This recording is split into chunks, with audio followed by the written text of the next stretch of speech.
Una mattina mi sono svegliato, oh bella ciao, bella ciao, bella ciao, ciao, ciao. Una mattina mi sono svegliato e ho trovato l'invasor. Zdaj lahko res razmišljamo o tem, da gremo naprej v prihodnost pod svobodnim soncem. Hvala še enkrat. Stokrat in to upoštevati glasovnice. Gospodje Urbane znajo šteti, ali je kaj narobe z računalnikom, vedete. Ali je 28, 29, to zadeve bistveno ne spremeni, ne.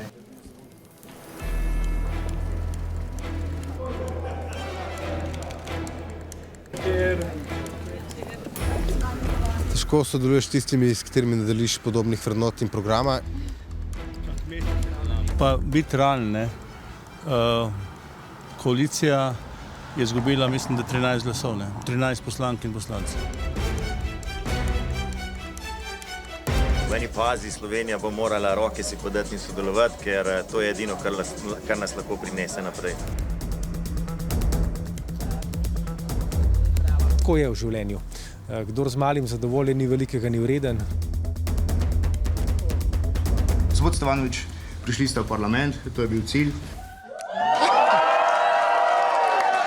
Absolutno, glede na vse te točke, ki sem jih navedel, mislim, da bi bile notranje zadeve, zunanje zadeve in pa finance glavna tri naša izhodišča, o katerih bi se pogajali. Ni bilo velikega preobrata, ni bilo čudežnega preboja. Mislim, da bo najbolj zabavna bo ta situacija, kjer bodo zdaj formalni zmagovalci morali igrati zmagovalce, čeprav je vsem jasno, da so zgubili, ne, zares, ne, pač, ne, vlada je padla, kakorkoli zračunaš, ne, dobili so toliko manj glasov, da ne morejo naprej vladati v tej konstelaciji. In na drugi strani imamo en kup enih, mogoče tudi poražencev, ne, ljudi, ki niso dobili toliko glasov, kakor so mislili, da jih bojo dobili, ki so postali jeziček na tehtnici, ne, kar je tudi neka tipično slovenska situacija. Smo tam, kjer kdorkoli bo to presekal, bo avtomatsko izdajalec za drugo stran, zato tega noben ne bo hotel narediti. Ker bo žval. No ja. Zdaj, kad delajo to trupa sonco, ne, mislim, se oni z desne noter uriva nevaren. Ja, ta leve moraš pa skozi paziti, se hitro vozijo in pol leve in desne moraš merkati. Leve in desne, oboje problem. Pa služba. V redu, konc meseca poročila. Dobar dan, inšpekcija. Dobili smo prijavo glede kršenja volilnega molka. Prosim.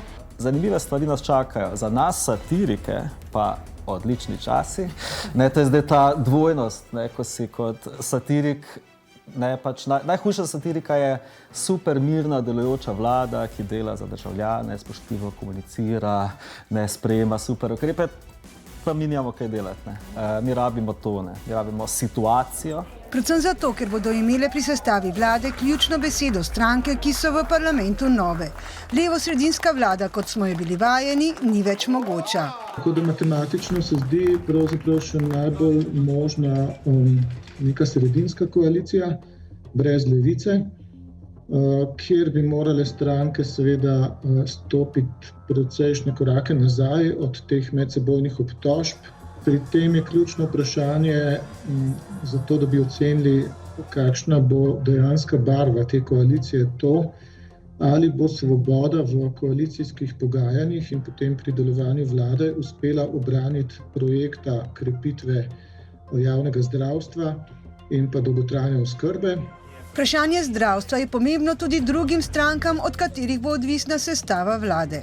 Je pa seveda vprašanje zdravstvene politike izjemno pomembno za Novo Slovenijo in za Lobrevo stranko, ker so odzadaj organizirani kapitalski interesi, med drugim tudi zdravniški lobi. Tako da na tej točki bomo videli, kdo bo popustil in od tega potem tudi odvisno, bo ta koalicija nekako sredinska in se bo predvsem posvečala konsolidaciji javnih financ, znižanju davčnega bremena za bogate in krmarjenju skozi čeri naftne in gospodarske krize, ki sta v vzponu. Ali pa bomo prišli do tega paradoksa, da so ljudje volili Goloba zato, ker so pričakovali, da bo vodil levo-sredinsko vlado, na koncu bo pa vodil desno-sredinsko vlado. Glede na to, da je rezultat zelo hektičen, moram reči, da sem zelo zaskrbljen, ker se mi zdi, da pravzaprav imamo samo dve opciji v državi trenutno, to je neoliberalno vlado ali pa seveda skrajno populistično. kar pomeni, da bojo ljudje, ki so do zdaj bili na robu, verjetno še bolj neslišani, nevidni in ne verjamem, da bo država pripravljena stopiti v neko koalicijo z nevladnimi organizacijami, katere se ves čas trudimo, da bi ta prepad med bogatimi in revnimi ne samo zmanjšali, ampak nekako zgladili. Prav pomanjkanje doslednosti pri sprejemanju ukrepov in njihova preslikava vsakdanje življenje pa skrbi za stopnico pacientovih pravic in predsednico društva Srebrna nit. Mene skrbi pravzaprav to, da bi tisti, ki bo oblikoval vlado oziroma tudi vodil, da bo pozabil na 2. člen naše ustave, ki pravi, da smo pravna in socialna država. To me skrbi z 2 vidikov. Prvič z pravnega vidika, glede na to, da pravim, da dokler predpis velja, ga je treba upoštevati, ne bodo levi ali desni. Kar se tiče socialne države, pa se mi zdi, da smo bili na pravi poti. Predvsem menim, da je za paciente pomembno, da dobijo storitve takrat, ko jih potrebujejo. Treba je postaviti resnično časovnico čakalnih vrst, določiti normative zdravnikov in drugih zaposlenih v javnem sektorju ter uskladiti pravice pacientov z zmožnostjo zdravstvene blagajne, izpostavlja odprte teme na področju zdravstva. Ker se mi zdi, da ne moreš vsega podreti, kar je nekdo prej naredil, gotovo je tudi kaj dobrega. Kar se tiče pa dolgotrajne oskrbe, pa moramo upoštevati, da se je zakon sprejemal 20 let ali pa še več. Ne bom rekla, da je zakon idealen, ima številne pomanjkljivosti, ki mislim, da se jih pripravljalci zakona in se pravi Ministrstvo za solidarno prihodnost pravzaprav zaveda, da pripravlja spremembe na tem področju, zdaj ali bo lahko uveljavljala ali ne, ali bo šlo zadeva v kakšno drugo smer. Mislim pa, da nujno, glede na to, da smo starajoča družba, potrebujemo zakon o dolgotrajni oskrbi in predvsem njegove storitve. Ali je država lahko stabilna, če ni stabilnosti v prehrani? Trojček NSI, SLS in Fokus je prejel kar 9 poslanskih sedežev. Ne gre za presenečenje, ampak slab dialog dosedanje vlade s kmeti, pravi agrarni ekonomist. Kmetijstvo in podeželje sta v krizi. V ozadju tega volilnega spopada je bil tudi spopad med mestom in vasjo. Kmetje so se politizirali. Osnovni razlog je ta, da so je v zadnjih 4 letih, v zadnjem mandatu, so naenkrat iz Evrope prišle zelo urbane teme. Dobrobit živali, kaj živali delamo, zdravje in hrana, vegetarijanstvo, vse to je postalo osrednji element nove kmetijske politike. Kmetje so to vzeli kot napad.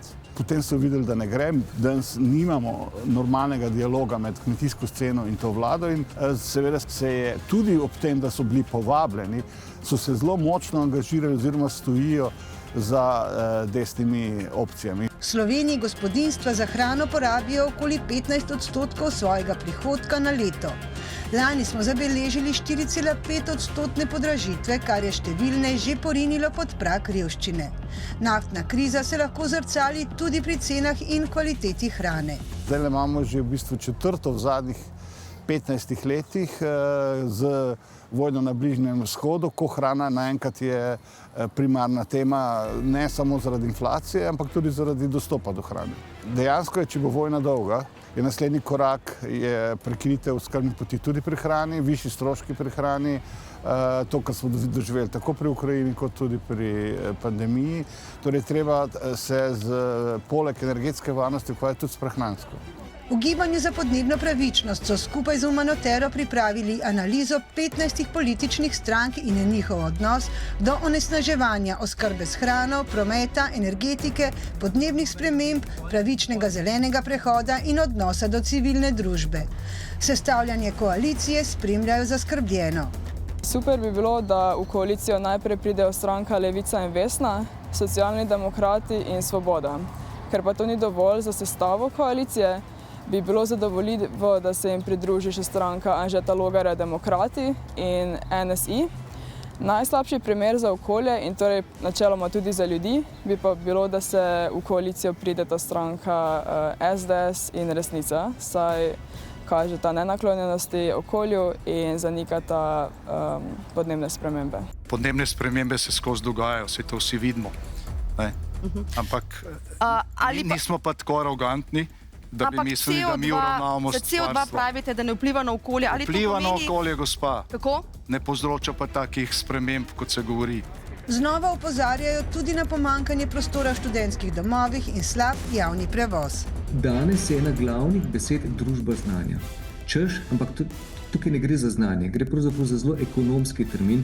Naša družba ne bo uspela, če ne bomo najbolj pametni na tem svetu, če ne bomo razvili najboljših produktov takšnih, ki bodo dosegli najvišjo dodano vrednost. To seveda lahko razumemo in podpremo. Ampak cena za to so naši otroci, na katere po celem svetu čedalje bolj pritiskamo in so postali neke vrste vojaki.